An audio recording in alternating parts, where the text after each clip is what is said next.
Morning and welcome to Morning Market Movers, where we do live analysis for day trading and take a look at hot spots in the markets for today, Friday, April 29th, the last trading day of April. Oh my gosh, we're going to be into May next week. This year is just blowing by. My name is Todd Rich. I am with Nadex. With me, Brian Caprice from Keep Trading Simple. What are we going to be talking about today? Oil definitely rallied some yesterday on some news. We're seeing it push a little bit higher today, but we will take a look at oil because it has punched out of that range that it was stuck in. We'll take a little bit of a look over at the U.S. dollar. We've got the dollar finally pulling back from some of its strength, and of course the news today is going to be equities. I think that's what everyone's going to be talking about. The headline news. Amazon and Apple came out with earnings. Apple's earnings were great, but they warned on some supply chain challenges, so it could impact their future. Stocks pulling back a little bit. I know, Brian. We'll actually, for fun, take a look at Apple, and then uh, Amazon will be the news of the day. They took a big hit on their investment in Rivian, so they had to write off just over $7 billion, and their growth slowed. With that, a $1.4 trillion company is down 10%. So Amazon's getting absolutely hammered today. With it, we're going to see some pressure on the NASDAQ index, and we're going to see some pressure on the markets broadly. But that 10% pullback, you want to see what happens if you burn $140 billion? Well, $140 billion is going up in smoke as we speak. Kind of a crazy number when you think about it. All right, before we jump over to the charts and take a look at some of the other news, I do need to share this disclaimer that trading involves risk and may not be appropriate for everyone, that any trading decisions you make are solely your responsibility and at your own risk. And this is an educational session. Please do not construe anything Brian or I say as a buy or sell recommendation. We are doing this for your education purposes. And just quickly, you can see, and I'll let Brian talk about it, but yes, there was some news yesterday. Oil started punching higher, mostly around Europe, discussing actually turning off Russian oil. And they may do that. They may put an embargo on it now because Germany finally conceded that that's something that's going to have to happen, and they've prepared for it. If they do that, there's less oil supply. Well, where are they going to get it from? They're going to have to get it from somewhere. Less supply, price goes up. So with that, Brian, I'm going to flip it over to you, and let's just. I mean, there really isn't a lot today other than the big equities news, and we're going to see some weakness in the equities on the open. We did have. I forgot to say, we did have PCE, the personal consumption expenditures for the U.S. Came out right in line, up a little bit. The year-over-year numbers sitting just above 5%. But that's the Fed's preferred measure of inflation. So I know we have the 8% numbers, but the one that the Fed looks at is between 5 and 6, which is still cuckoo crazy. We got to do something to back that off. Yeah. Yep, it's 2.5 times their mandate. So I mean, they're failing 2.5 times worse than Amazon did. So and that's a multiple. There's that, you know. 250% higher is a lot. Yeah. Yeah. So Yeah. So I mean, and it's interesting, we talk about the 250. So yeah, you mentioned Amazon and how much they missed by, and the miss was by minus 189%. But that's on the back of fourth quarter where they beat it by 657%. So I'd much rather take the beat of 657 versus the miss of 189. And this is like the ultimate opportunity. You see Amazon drop 10%. It's like, yep, you want to buy that. That would be a good buy because it was an investment, not their earnings. So yeah, it's funny. Anyway, yeah, PCE coming out today. Actually, it just shows you that they are failing even more than what we're talking about. There was an adjustment last time. It wasn't as high, which means that this should have been actually lower. So it stayed on forecast, even though there was an adjustment last time, which means, again, that they were off. Whenever you see the adjustment and it's red in the past and they maintain, it means that it was actually greater than what the expectation was. So, it doesn't matter what it was still trending higher. And again, starting from a lower point at that same peak, again, there was actually a bit of an acceleration. So it shows you that nothing is working yet. CAD GDP, we mentioned that CAD was, they've been having some great data, and that's the largest mover right now. The dollar CAD is down 132 in the last 24 hours. We've talked about CAD is really coming back again.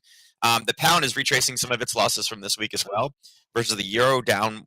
Again, euro pound down 52. That's a day's worth of movement already. Pound yen coming back a little bit, but it's not surging. But it just shows you that how things can suddenly shift.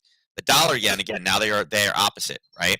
Pound yen is up 66, dollar yen is down 65. But pound Yep. dollar up 113, and even the euro dollar up just a little bit over there. So our hopes of parity may be slowly going out the window. And even Aussie dollar, again, 87, we've talked about that as well. So there has been some interesting headlines out there. Again, hours ago, we heard that Russia's now, they're full, I guess peace is not a big deal anymore. They are full-blown press. Kiev is, or Kiev, or however you want to say it, is they're raining down again. Basically across the board, they're full pressing again for the country.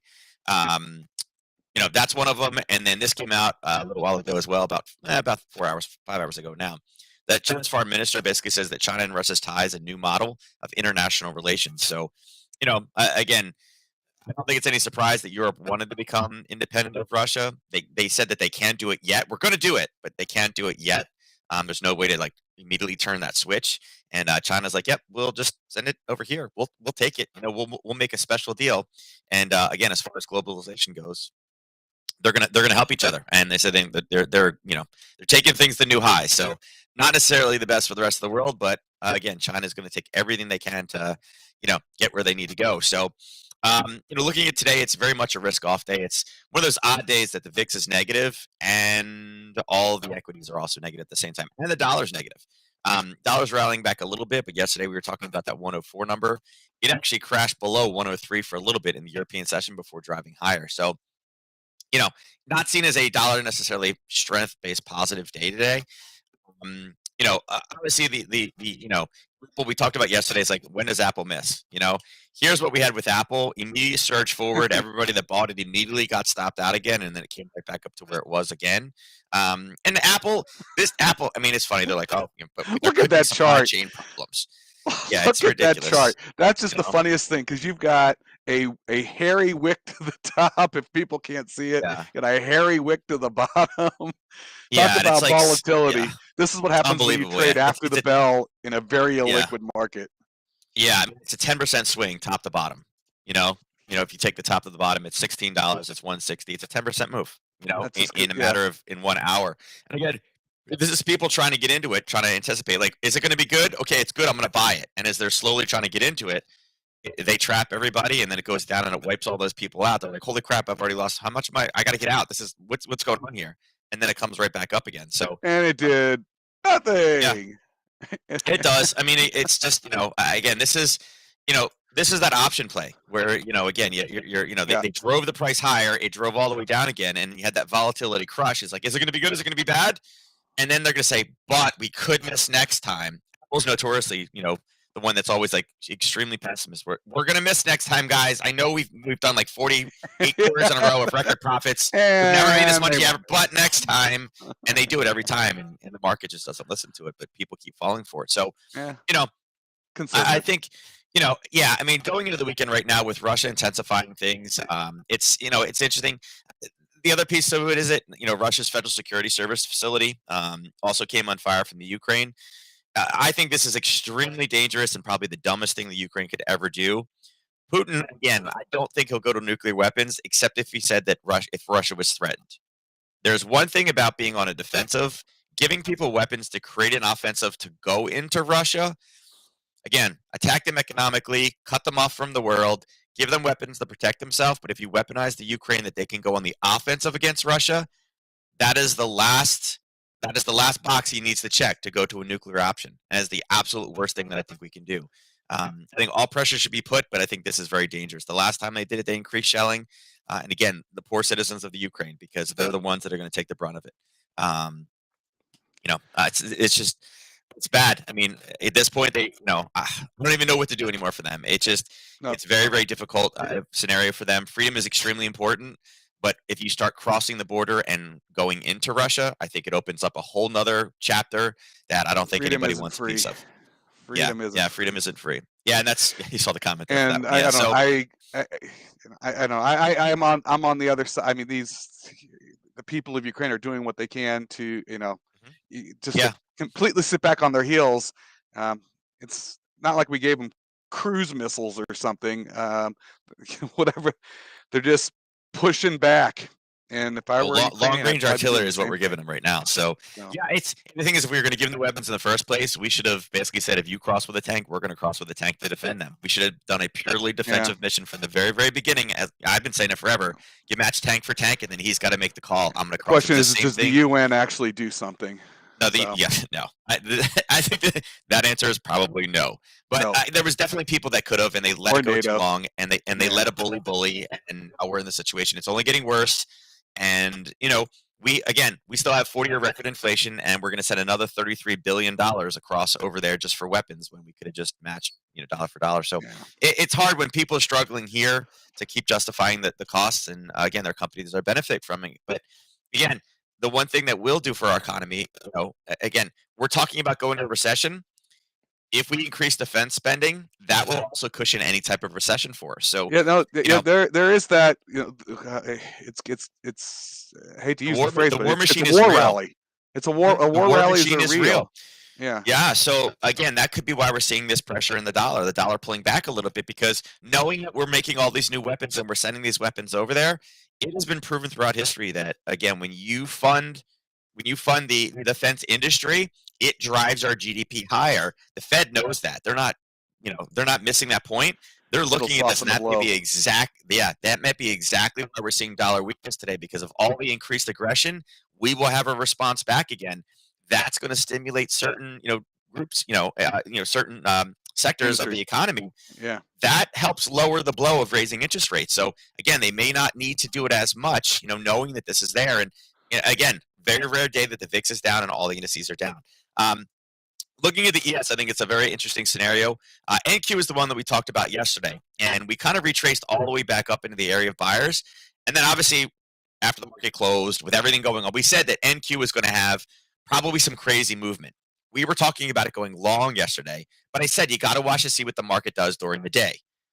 I said look for the market to go down, and then it'll be a boom for the NQ if both of them are great, right? We expect them to be good. The market did the opposite. 10:30 yesterday morning, and I said it's a reversal day yesterday. The reversal, the very, very bottom yesterday was at 10:30. Okay, this is exactly what I meant by it was a reversal day.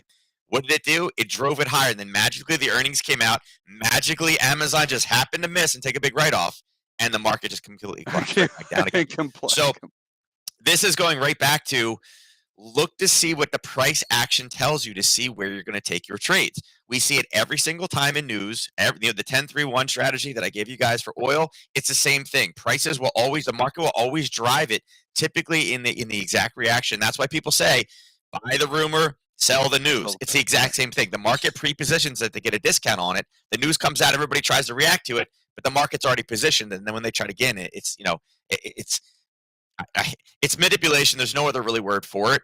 But looking at NQ today, looking at this right now, this tried to pull back, and I wouldn't be surprised. Was this a 50% pullback that it came to? Yep, 61.8.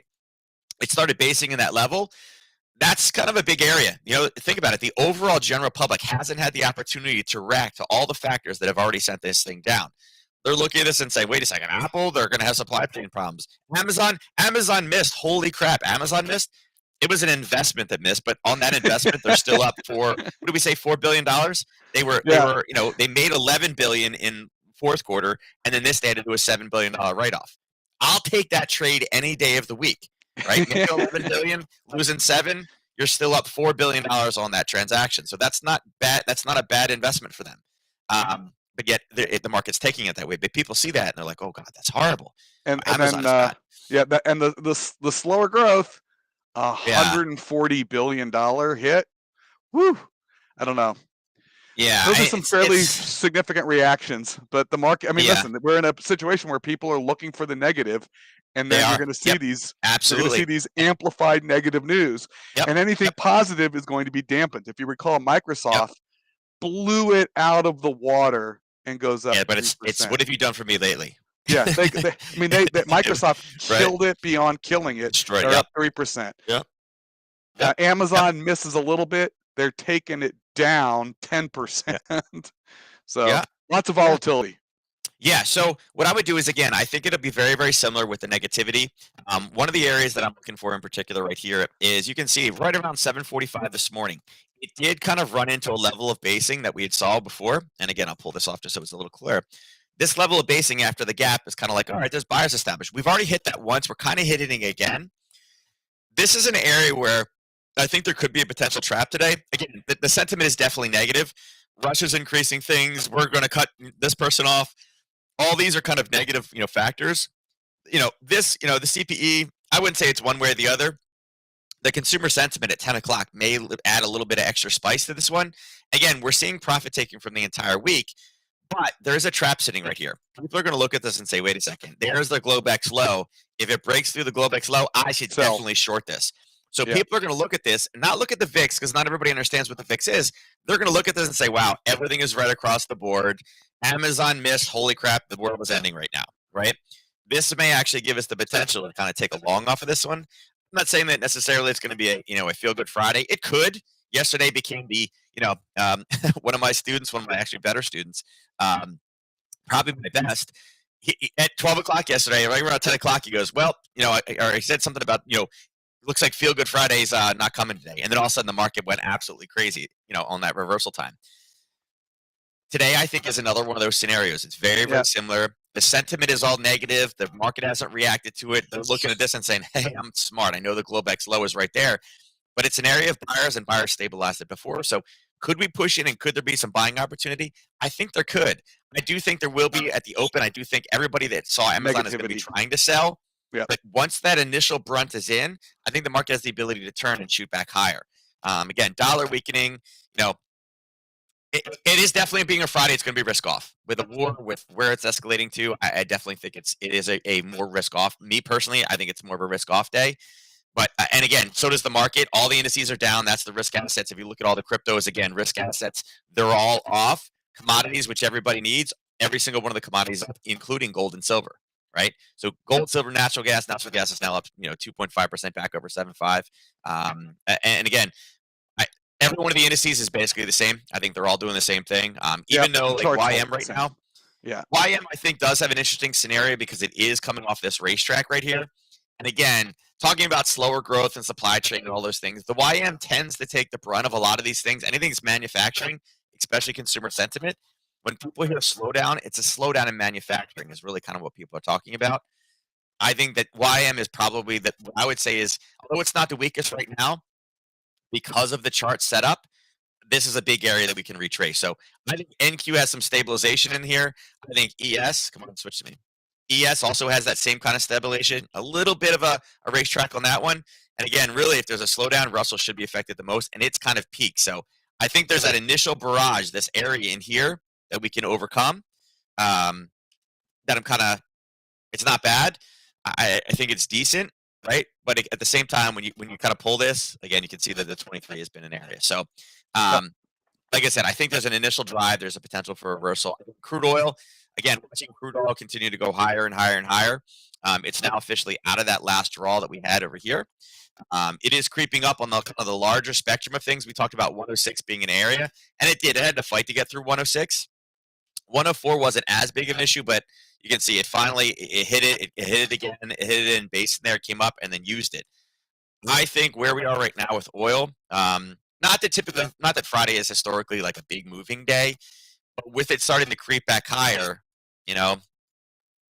again, is the strategic reserve doing much? What's the next thing to drop here? We haven't heard about Beijing locking down. If it locks down, it's a selling opportunity. If Beijing, again, I was expecting we'd hear it yesterday or today. We haven't yet. That would be interesting. If we don't need to lock down Beijing, I think that also accelerates us back higher, and I think we could potentially break 109, 110. I'll tell you right now, if they say, you know what, that's it. Keep your oil. We're not paying. I mean, they are going to pay in rubles. They said they will, but any more talk about how we're just going to cut them off, I think this has the ability to get back over 110, which shows you, again, the Strategic Oil Reserve has provided no stabilization whatsoever. OPEC is going to look at this, $10 swing and say, listen, we need to stabilize it, guys. We're not going to produce more because OPEC has already said they're not going to let politics get into it. Yeah. If there is supply, remember, Russia is part of OPEC Plus too, so they get a say in that one. Natural gas, we talked yesterday about having a short. It did. It broke through. It based. It came back up, touched it, went all the way down, and now we're pushing higher again, kind of rolling into the U.S. based session. I think we get a little bit of relief here, but again, if you're cutting gas off, you're cutting gas off for everybody, and they haven't said how they're going to make up for that gas yet. Because remember, Poland's good, but the rest of Europe is not. We know that Switzerland has, no reserves, no ability to take on more. They don't have enough right now. If they try to cut them off, they don't have gas. So we know that this has the ability to pop. Gold and silver, both rallying back up again. Now, it did come back up to the 50. We mentioned a little area here that was tested right at 1920. That's actually what it bounced off of. I was surprised it didn't give more of a kind of a resistance at 1907. You can see it had pushed it all the way. I mean, here was the zone. It pushed it to the brink. It wasn't as good. It hit it again, and I like the reaction here, but it did hit it. It did drive back down. It came up again. So, I mean, we were, pushing 5-6 times coming through this area.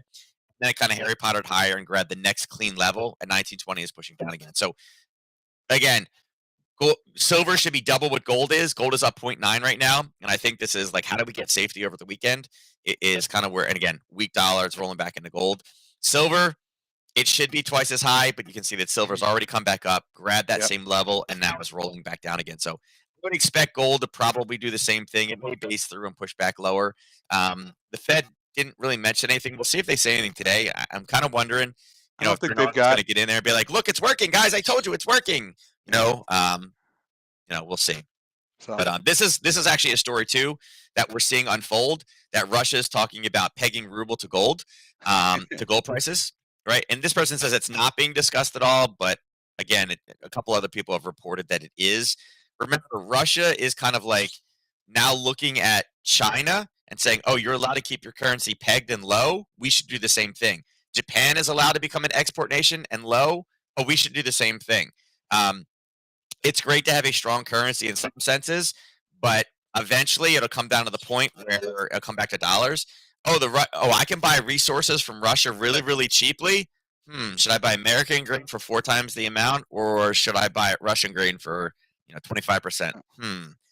Eventually that argument wins. So if you have things that people want, we'll see what they end up doing. We'll see what they end up doing. I think that this is, although they're saying no, we're not doing this, guys. It's them trying to, we're trying to jump in front of them. They're trying to say, no, don't cut that off from us, right? I think that's an avenue that they're going, and I mentioned that in the past too. So that's probably why you're seeing gold rally. But now that they're saying it's not true, I would expect gold to kind of push back down again. Aussie is another one. Again, you're seeing it drive up almost in line with gold, but it is starting to hit some levels here where you're starting to get a little kind of anxious with it. There is some sellers in there, and again, we're right around the 23.6. So in this case, if we get a reversal, it's downward strength coming back in. I honestly won't be surprised at all. With this bit of a pullback, again, you can see the dollar pulling back to the 23.6, finding a base and pushing higher. With the U.S. coming in, it's like, hey, home team, baby, home team. I wouldn't be surprised if we get back up and we at least push into the 103.60 range. So again, reversals in the Aussie dollar. Euro dollar, it's kind of already starting to pull down again. Again, it came back up at Harry Potter now 3 times off that same level. I really want to see if we can get a little bit lower, but you can see right here, we talked about where the news is coming in. It drove up before the news came out. The news came out. It drove it right back down again. Pound dollar, also the same thing. And we mentioned this zone yesterday. We literally just banked off to 50%. Will dollar strength come back and reverse it? I'd say probably back to the downside. Dollar CAD, again, Harry Potter off this first level we talked about. Wasn't enough room even though it came down. With oil up, dollar reversing. Again, we'll see if we can find kind of a base down here. But dollar Swiss, again, punched higher. Wasn't enough room for me. And then again, dollar yen I think is an interesting call because dollar yen has a base right here, right? We've now hit it twice. Doesn't mean the next time we hit it's going to break. Up to 135. Yeah, well, it won't because some guy over here just said, it's going to 135. I just saw it. He literally said it's going to 135, and then it did nothing but drop down. I don't know where it is, but yeah, it was like one of the radio stations or one of the not radio stations, but somebody said it's going to 135. We're going to see this week. This is it overloaded? It's going there, and he said it, and it was like, oh really? And it went straight back down again. So all right, yeah, same thing. Dollar Swiss stretches to 2-year highs. The rally overdone, and then it kind of the same thing. It started to push back down. So yeah, but we're back down to the 130. 135 is not really out there, but it is. I think there's a short coming in here as well. Again, a lot of stuff going on, but a break of 129.50. I think again, this one has the ability. Next time not next time, but when we finally do break, I think today will be a little bit. I think dollar strength will pull back in, and again, watch for traps at the open because I think all those people that are going to try to trade that that NQ open today, Yeah. I think they're gonna run into some problems. So, but I think the initial push will be down. But just Yeah. find a buying Well, we're opportunity seeing on a that. trade Yeah, it's basis. definitely looking to open in the red. All right. Yep. With that, we went long for a Friday. Very, very long for a Friday. In any case, any questions for Nadex, please give us a call. Email us. Please email Nadex, customerservice@nadex.com. You got questions about our platform, you got questions about the products, you got questions about your account, we're here to help. Please email us, customerservice@nadex.com. Brian and I are also very accessible if you've got some questions. Brian is a great mentor. You're looking for some help in the markets, reach out to Brian. You can email him, support@keeptradingsimple.com, support@keeptradingsimple.com. And with that, I'm not going to go through a whole recap of everything, but we are seeing weakness in the equities across the board on the heels of those Amazon earnings, certainly pulling some things down, some concerns around Apple supply chain. So look for some volatility in the equities. We will be back on Monday. Enjoy your weekend, everyone. Stay safe. We're going to be back in May. And until then, good luck in the markets. Thanks for joining, everyone.